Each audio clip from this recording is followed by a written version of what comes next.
5 राज्यों के चुनावी नतीजों में तस्वीर ऊपर से बीजेपी के पक्ष में दिखाई तो दे रही है, लेकिन आंकड़ों की तह में कांग्रेस के लिए भी उम्मीद की एक नई रेखा दिखाई दे रही है। जी हां, केरल में सत्ता की वापसी, बंगाल में खाता खुलना, आसाम में एआईयूडीएफ की जमीन कमजोर होना और तमिलनाडु में नए सियासी स्पेस की संभावना। अब सवाल यही है, क्या हार के शोर में कांग्रेस ने भविष्य की जीत का रास्ता खोज लिया है? चुनावी नतीजों का पहला संदेश साफ है। बीजेपी ने कई मोर्चों पर बड़ी बढ़त बनाई है। बंगाल में ममता बनर्जी का किला ढहा, असम में बीजेपी ने हैट्रिक लगाई, कांग्रेस को चोट लगी। लेकिन इस बड़ी तस्वीर के भीतर कांग्रेस के लिए भी एक उम्मीद की किरण दिखाई दे रही है। समीक्षक मानते हैं कि कांग्रेस सत्ता से ज्यादा अपनी खिसकी हुई जमीन वापस पाने की दिशा में आगे बढ़ सकती है। हार में छुपी जीत, कांग्रेस का साइलेंट शिफ्ट, क्षेत्रीय दल कमजोर, कांग्रेस को नया स्पेस।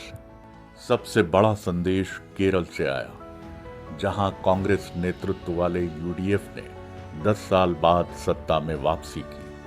दक्षिण में कर्नाटक और तेलंगाना के बाद केरल की जीत कांग्रेस के मनोबल के लिए बड़ी टॉनिक मानी जा रही है। राहुल गांधी और प्रियंका गांधी के वायनाड कनेक्ट को भी इस जीत की वजह के तौर पर देखा जा रहा है। बंगाल में कांग्रेस अपना प्रभाव नहीं दिखा सकी, लेकिन शून्य से आगे बढ़ी। 2021 के इलेक्शन में उसका खाता भी नहीं खुला था। इस बार कांग्रेस 2 सीटों तक पहुंची है और उसका वोट शेयर भी 3% हुआ है। टीएमसी की कमजोरी के बाद पश्चिम बंगाल की विपक्षी जमीन अब कांग्रेस के लिए फिर से जगह बना सकती है। केरल, कांग्रेस की सत्ता में वापसी। बंगाल 0 से 2 सीट। असम, एआईयूडीएफ कमजोर। तमिलनाडु, नई सियासी संभावना।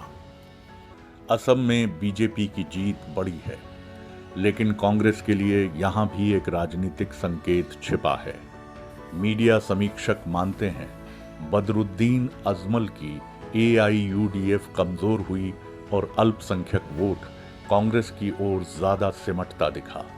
इसका मतलब है कि असम की राजनीति अब ज्यादा सीधे तौर पर बीजेपी बनाम कांग्रेस की तरफ बढ़ सकती है। तमिलनाडु में भी कांग्रेस को नई जमीन दिख रही है। द्रविड़ राजनीति के पुराने ढांचे में दरार और नए चेहरों के उभार ने कांग्रेस को सिर्फ जूनियर पार्टनर से आगे बढ़ने का मौका दिया है। यानी कांग्रेस अब गठबंधन की मजबूरी नहीं, बल्कि संभावनाओं की राजनीति देख रही है। कुल मिलाकर सत्ता की गिनती में बीजेपी बहुत बड़ी विजेता है, इसे लेकर कोई शको शुबा नहीं है। लेकिन भविष्य की राजनीति की गिनती में कांग्रेस ने भी अपना दावा मजबूत किया है।